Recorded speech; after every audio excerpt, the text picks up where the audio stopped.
नमस्कार, आप देख रहे हैं चाणक्य न्यूज और मैं हूं आपके साथ मानवी ठाकुर। आज की कुछ खास खबरें। राष्ट्रीय अन्नदाता उत्सव के अवसर पर भारतीय स्टेट बैंक ढेकियाजुली शाखा की पहल से आज पीराकटा ग्राम पंचायत के सभागृह में ग्राम चौपाल कार्यक्रम का आयोजन किया गया। उल्लेखनीय है कि भारतीय स्टेट बैंक द्वारा प्रदान की जाने वाली विभिन्न सुविधाएं एवं ऋण से संबंधित विषयों की जानकारी आम जनता तक पहुंचाने के उद्देश्य से आज शोनितपुर जिले के अंतर्गत ढेकियाजुली राजस्व चक्र क्षेत्र के पीराकटा ग्राम पंचायत के सभागृह में ग्राम चौपाल कार्यक्रम आयोजित किया गया। आज के इस कार्यक्रम में भारतीय स्टेट बैंक तेजपुर क्षेत्रीय कार्यालय के क्षेत्रीय प्रबंधक सर्वेश कुमार, तेजपुर क्षेत्रीय कार्यालय के मुख्य प्रबंधक वेदांत माधव बरदले, तेजपुर क्षेत्रीय कार्यालय के उप प्रबंधक जीतू मणि डेका, भारतीय स्टेट बैंक ढेकियाजुली शाखा के शाखा प्रबंधक रूपक दास, फील्ड ऑफिसर सत्यजीत मजूमदार ढेकियाजुली शाखा के अन्य अधिकारी एवं कर्मचारी तथा लगभग 200 से अधिक ग्रामीण उपस्थित रहे। आज के इस कार्यक्रम की अध्यक्षता समाज सेवी जुवेल चरनिया ने की। कार्यक्रम के सफल आयोजन में सभी के सहयोग के लिए ढेकियाजुली शाखा के शाखा प्रबंधक रूपक दास ने आभार व्यक्त किया। कार्यक्रम के बारे में आज भारतीय स्टेट बैंक की तरफ से हम लोगों का ग्राम चौपाल का कार्यक्रम था यहाँ पे। एक्चुअली 8 दिसंबर से 23 दिसंबर के बीच में पूरे भारत में हम लोग ये काम कर रहे हैं। आज हम लोगों ने यहाँ पे किया है, हमारा state bank of India Dhekiajuli शाखा की तरफ से हमने किया है।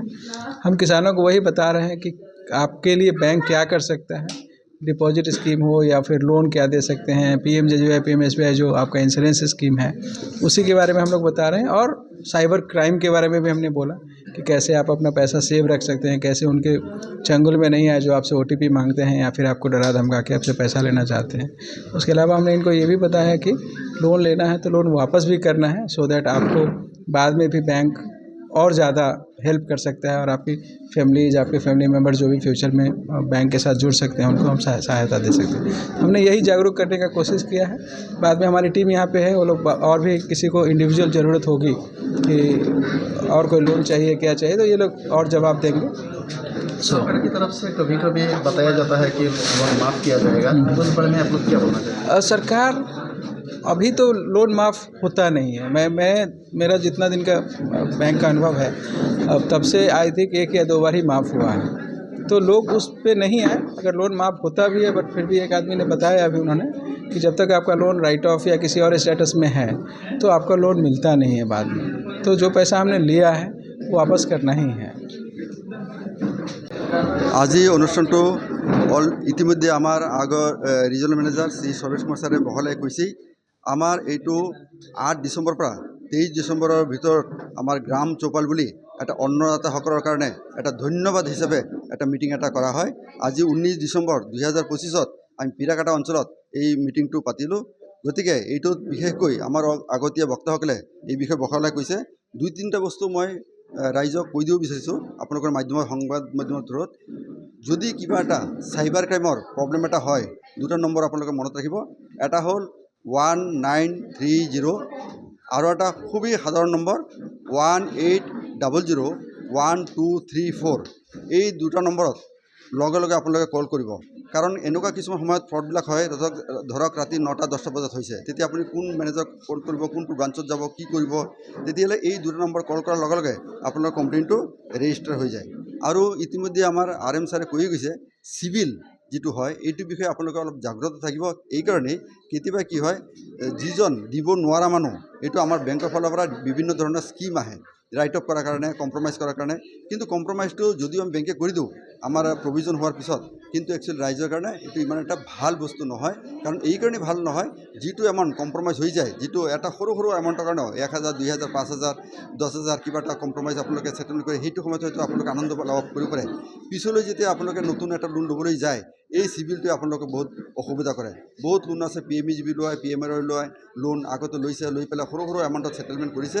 যেতিয়া তেওঁলোকে পৰৱৰ্তী কালত বেলেগ লোন ল'বলৈ যায় তেতিয়া তেওঁলোকে বহুত সমস্যাৰ সন্মুখীন হয় আৰু ৰাইট অফটো আঁতৰোৱা ইমান সহজ কথা নহয়, বহুত অসুবিধা হৈ যায়। এইবিলাক 2-3টা বস্তু আপোনালোকে খুব খেয়াল ৰাখিব। আৰু ইয়াত যিটো মেইনলি এগ্ৰিকালচাৰ অন্নদাতাসকলক আমি ধন্যবাদ জনাবলৈ আহিছোঁ। এই বিষয়ে তেওঁলোকে বিশদভাৱে আমি তেওঁলোকৰ বিভিন্ন স্কিমবিলাক জনাবলৈ আমি চেষ্টা কৰিছোঁ। আমি ৰাইজৰ মাজলৈ নিজে আগবাঢ়ি আহিছোঁ।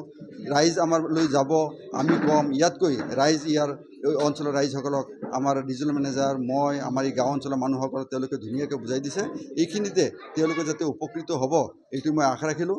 এই সভাত যিসকল ৰাইজসকল আহিলে, আমাৰ সভাপতিসকল আহিলে, তেওঁলোকেও আমাক উৎসাহ দিছে মিটিংটো কৰাৰ কাৰণে। আগলৈকে এনেকুৱা পৰ্যায়ত আমি যাতে আৰু মিটিং কৰি থাকিব পাৰোঁ, আৰু ৰাইজৰ মাজলৈ আগবাঢ়ি যাব পাৰোঁ, চৰকাৰী স্কিমবিলাক আমি লাগু কৰিব পাৰোঁ, এইটো আমি ৰাইজৰ পৰা উৎসাহ পাইছোঁ আৰু আমি কৰি থাকিম। ভাৰতীয় ষ্টেট বেংকে সদায় সাধাৰণ ৰাইজৰ লগত সদায় আছে আৰু থাকিব, ভৱিষ্যতলৈ থাকিব। মোৰ নাম Rupak Das, chief manager, State Bank of India Dhekiajuli branch. মোৰ নম্বৰটো হ'ল 9435086606।